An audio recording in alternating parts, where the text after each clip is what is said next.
Horror कहानियाँ TV. अबद शैतान की वापसी। एक एक करके वे कीड़े विराज के शरीर पर चढ़ने लगते हैं और आंख, नाक और कान से अंदर जाने लगते हैं। उन कीड़ों को अपने शरीर से हटाते हुए विराज डर से जोर जोर से चीख रहा था। आधी रात का समय था। शहर की भागम भाग से दूर एक कब्रिस्तान में दो दोस्त ऋषि और विराज फावड़े से एक कब्र को खोद रहे थे। जल्दी जल्दी खोद यार, यहाँ ज्यादा देर तक रुकना ठीक नहीं है। सही कह रहा है, मेरा तो वैसे भी डर के मारे खून जमा जा रहा है। बस काम खत्म हो और हम यहाँ से निकल जाए। जैसे ही वे दोनों ताबूत को कब्र से बाहर निकालते हैं, पूरे कब्रिस्तान का माहौल बदलने लगता है। अचानक ही बादल गरजने लगते हैं और जोरदार बरसात होने लगती है। यार अभी कुछ देर पहले तक तो सब ठीक ठाक था। अचानक यहाँ बरसात कैसे होने लगी? मुझे यहाँ पे कुछ ठीक नहीं लग रहा यार। कुछ बहुत अजीब हो रहा है यार। एकाएक विराज और ऋषि के बीच की जमीन में दरार पड़ने लगती है और वहां से काले रंग के कीड़े रेंगते हुए बाहर आने लगते हैं। एक एक करके वे कीड़े विराज के शरीर पर चढ़ने लगते हैं और आंख, नाक और कान से अंदर जाने लगते हैं। उन कीड़ों को अपने शरीर से हटाते हुए विराज डर से जोर जोर से चीख रहा था, लेकिन जमीन से निकलते सैकड़ों कीड़े उसके शरीर में घुसते ही जा रहे थे। विराज की ऐसी हालत देखकर ऋषि धीरे धीरे अपने कदम पीछे हटाने लगता है। ऋषि को महसूस होता है कि विराज का चेहरा कुछ बदल सा गया है। उसकी आंखों की पुतलियां गायब हो गई थी और वो किसी बल्ब की तरह लाल चमक रही थी। चेहरा भी बिल्कुल पीला दिखाई दे रहा था। ऋषि को समझते देर न लगी कि ये उसका दोस्त विराज नहीं है। कुछ भी सोचे समझे बिना उसने उल्टे पैर वहां से दौड़ लगा दी। ऋषि के वहां से जाने के बाद विराज ने दोनों हाथ फैलाकर आसमान की ओर देखा और एक जोरदार दहाड़ लगा दी। विराज की भयानक चीख सुनकर आसमान में एक साथ ढेरों चमगादड़ उसके सर के ऊपर आकर गोल गोल चक्कर लगाने लगते हैं और उनमें से एक चमगादड़ आकर उसके कंधे पर बैठ जाता है। विराज चमगादड़ को उसके पंखों से उठाकर अपने सामने लेकर आता है और उसके पंख नोचकर दूर फेंक देता है। उस पक्षी के शरीर से खून पीने के बाद विराज कब्रिस्तान से बाहर निकल जाता है। विराज के पूरे मुंह और कपड़ों पर खून लगा हुआ था। उसे इस हालत में कब्रिस्तान से बाहर जाते हुए एक बूढ़ा आदमी देख लेता है। ए लड़के, कौन हो तुम? इतनी रात गए कब्रिस्तान में क्या कर रहे हो? और यह तुम्हारे कपड़ों पर खून क्यों लगा है? बताओ। उस बूढ़े की बात सुनकर विराज को गुस्सा आ जाता है और वो बूढ़े की ओर झपट पड़ता है। विराज बूढ़े के सीने पर बैठकर गुस्से में कांप रहा था। उसने अपनी लाल लाल आंखों से बूढ़े की ओर देखा और अपने लोहे जैसे मजबूत हाथों से उसका गला दबाने लगा। कुछ देर छटपटाने के बाद बूढ़े की आंखें बाहर निकल आई और गर्दन एक और लुढ़क गई। विराज वहां से उठकर अपने चेहरे और मुंह पर लगा खून साफ करते हुए तेज कदमों से शहर की ओर जाने लगता है। इधर अपने दोस्त विराज को ऐसे रूप में देखकर ऋषि अभी तक सदमे में था। वो मन ही मन उस मनहूस घड़ी को कोस रहा था जब उसने और विराज ने कब्रिस्तान में जाकर उस कब्र को खोदने का फैसला लिया था। 3 दिन पहले की बात है। अमावस्या की काली रात थी। ऋषि और विराज अपनी नाइट शिफ्ट खत्म करके वापस अपने घर की ओर लौट रहे थे। तभी अचानक तेज आंधी चलने लगी और आसपास के पेड़ उखड़कर यहाँ वहाँ गिरने लगे।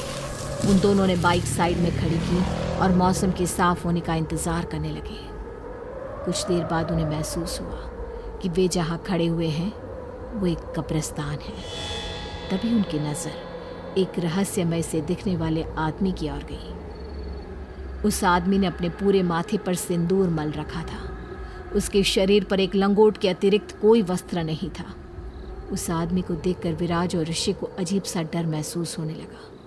कुछ ही देर में वो आदमी उनके पास आकर ठहर गया। शैतान को मानते हो? ये आप कैसी बातें कर रहे हैं? शैतान वैतान कुछ नहीं होता। हम सिर्फ भगवान को मानते हैं, भगवान को। ऋषि की बात सुनकर वो तांत्रिक जोर जोर से हंसने लगता है।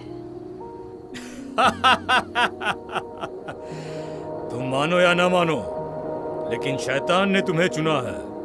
आज से 3 दिन बाद तुम्हें आधी रात गए किसी कब्रिस्तान में आकर एक कब्र को खोद कर बाहर निकालना है और बिना वहां ठहरे वहां से चले जाना है।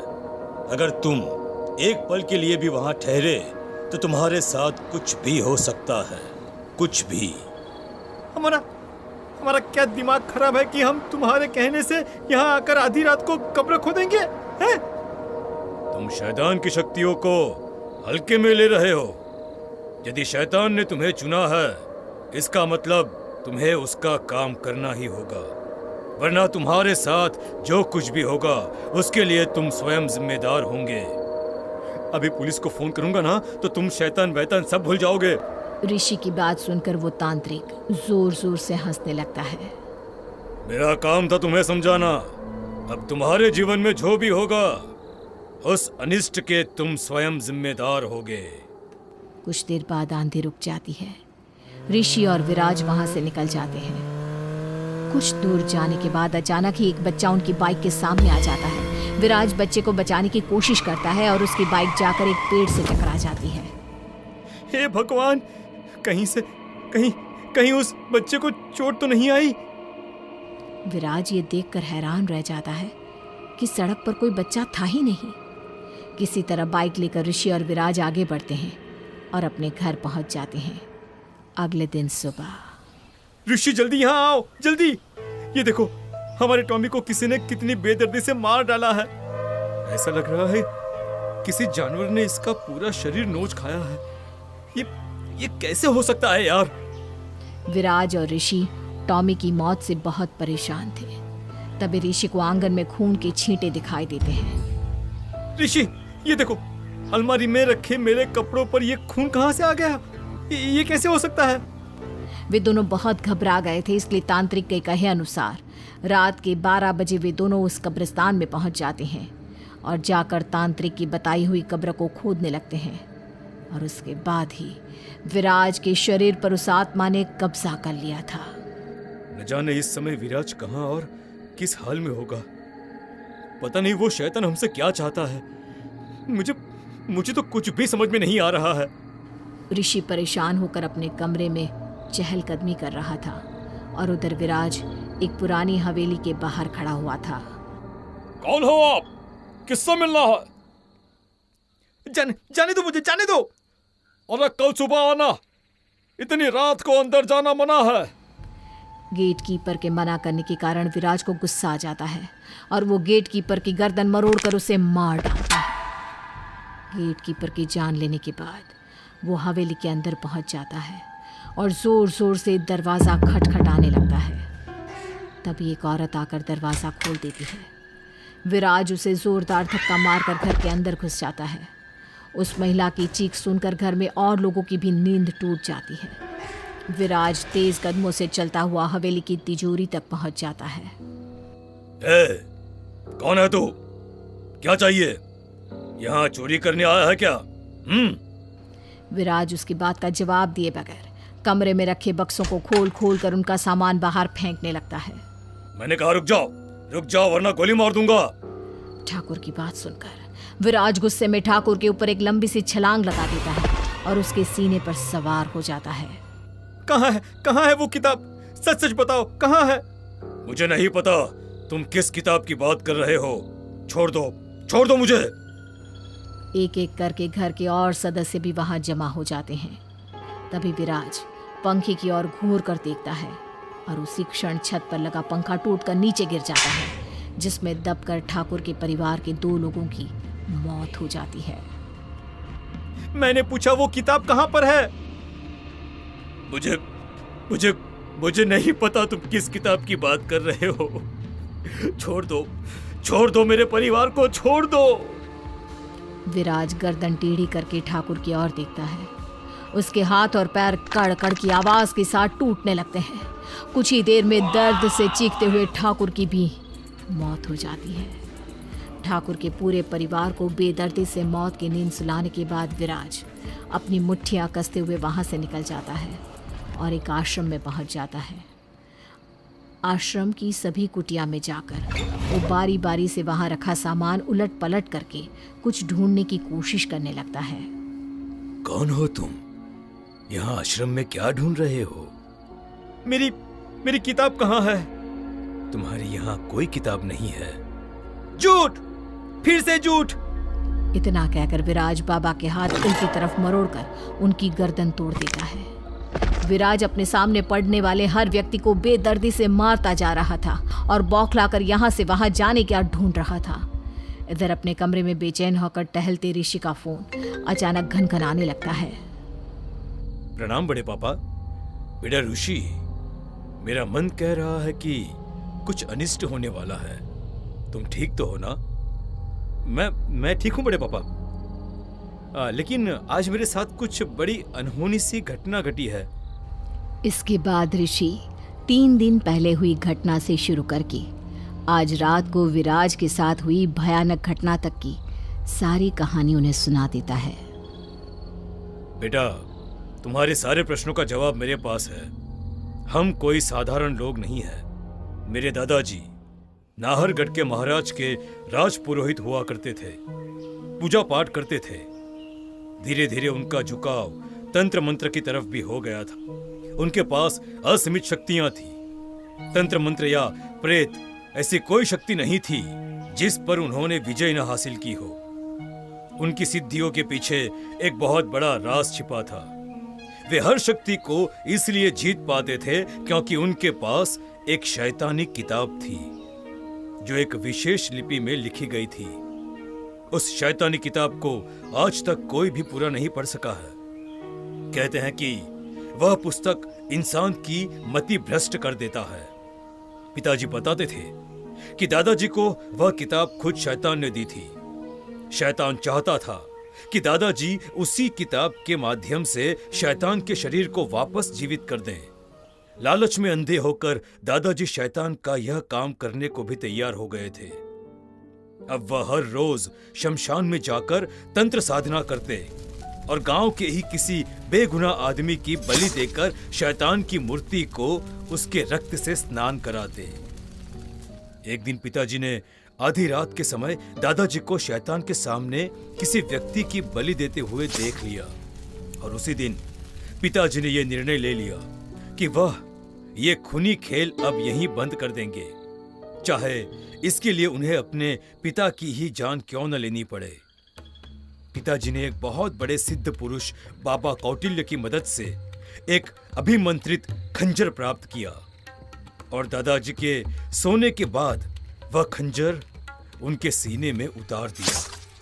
दादाजी की मृत्यु होते ही बाबा कौटिल्य के बताए अनुसार दादाजी के शव को एक ताबूत में बंद करके उसे अभिमंत्रित करके मंत्रों से बांधा गया और उसके बाद उसे कब्रिस्तान में ले जाकर गाड़ दिया गया। बाबा के ऐसा करने से शैतान के इस दुनिया में आने का कार्य अधूरा रह गया।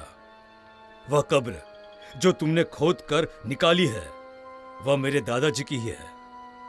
दादाजी की आत्मा जरूर उस किताब को ढूंढ रही है ताकि वे शैतान को वापस दुनिया में लेकर आ सके और वे दोनों मिलकर इस दुनिया पर राज कर सके। ऋषि, तुम्हें शैतान ने कब्रिस्तान इसलिए बुलाया था क्योंकि उस राक्षस को पता था कि दादाजी का खून होने के कारण सिर्फ तुम ही उस ताबूत को कब्र से बाहर निकाल सकते हो। शैतान तुम्हारे शरीर पर कब्जा करना चाहता था किंतु गलती से विराज उसके चंगुल में फंस गया। लेकिन बड़े पापा, अब वह किताब कहाँ है? और अगर दादाजी की आत्मा के हाथ वह किताब लग गई तो क्या होगा? पिताजी को इस बात का डर था कि शैतान की शक्तियां इतनी आसानी से इस किताब का पीछा नहीं छोड़ेंगी। इसीलिए दादाजी की मृत्यु के तुरंत बाद वे हमारा पुश्तैनी मकान किसी ठाकुर को सौंप कर वहां से शहर चले गए थे।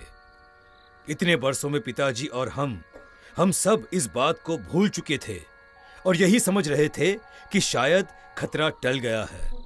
लेकिन ऐसा लगता है कि शैतान उस किताब को आज भी नहीं भूला है और अब हम सबको मार कर वह अपना बदला लेना चाहता है। न जाने वो किताब कैसी शैतानी शक्तियों के साथ लिखी गई थी कि उसका किसी भी तरह से अंत करना संभव नहीं हो पा रहा था। उसको जलाया नहीं जा सकता था और जमीन में गाड़ कर वे कोई खतरा नहीं उठाना चाहते थे।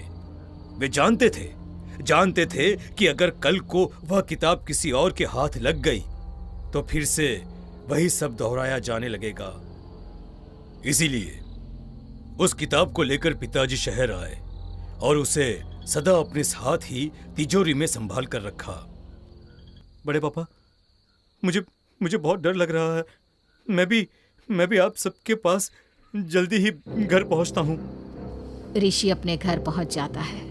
कुछ ही देर में विराज भी अपनी किताब को तलाशता वहां पहुंचता है और उनके घर में घुसकर सारा सामान उलट पलट करने लगता है। विराज, तुम ये गलत कर रहे हो। छोड़ दो हम सबको। इसी में सबकी भलाई है, छोड़ दो। ऋषि की बात सुनकर विराज गर्दन टेढ़ी करके दीवार की ओर घूरने लगता है। अचानक ही कमरे में तेज आंधी चलने लगती है और कमरे का सारा सामान उड़कर ऋषि के परिवार के ऊपर जाकर गिरने लगता है। कमरे का फर्नीचर हो या दीवार पर लगा सजावटी सामान, सब हवा में ऐसे उड़ रहे थे जैसे सूखे हुए पत्ते आंधी में उड़ते हैं। तभी विराज जाकर तिजोरी खोलकर वो शैतानी किताब बाहर निकाल लेता है। आखिर मिल ही गई मेरी किताब, मिल गई। अब मुझे इस दुनिया में आने से कोई नहीं रोक सकता, कोई भी नहीं। विराज तेजी से किताब के पन्ने पलटने लगता है। ऋषि बेटा, हम इसे ऐसे नहीं रोक पाएंगे। अगर इसने शैतान को वापस लाने के मंत्र को पढ़ना शुरू कर दिया तो अनर्थ हो जाएगा। लगता है कौटिल्य बाबा के दिए उस अंतिम अस्त्र के उपयोग करने का समय आ गया है। बड़े पापा रुद्राक्ष की एक माला जाकर विराज के गले में पहना देते हैं। जोर जोर से चीखते हुए विराज पापा का गला दबोचे हुए उछलकर दीवार से टकरा जाता है। ये सफर बहुत कठिन होने वाला है। ये शैतान तुम्हारे परिवार को हानि पहुंचाने की कोशिश अवश्य करेगा। उस समय ये रुद्राक्ष की शक्ति तुम्हारे काम आएगी। इस एक एक रुद्राक्ष में भोले बाबा की असीमित शक्तियां विद्यमान हैं। इन्हें अपने पास रखो। संकट के समय ये तुम्हारी रक्षा करेंगे। माला गले में जाते ही विराज का पूरा शरीर नीला पड़ने लगा था। उसकी आंखें भी पलट गई थी। कुछ पलों के बाद विराज के शरीर में से एक काला धुएं का बवंडर निकलकर बाहर चला जाता है। जमीन पर बेहोश पड़े विराज को कुछ देर बाद होश आता है, लेकिन बड़े पापा अपने परिवार की सुरक्षा करते हुए अनंत में विलीन हो चुके थे।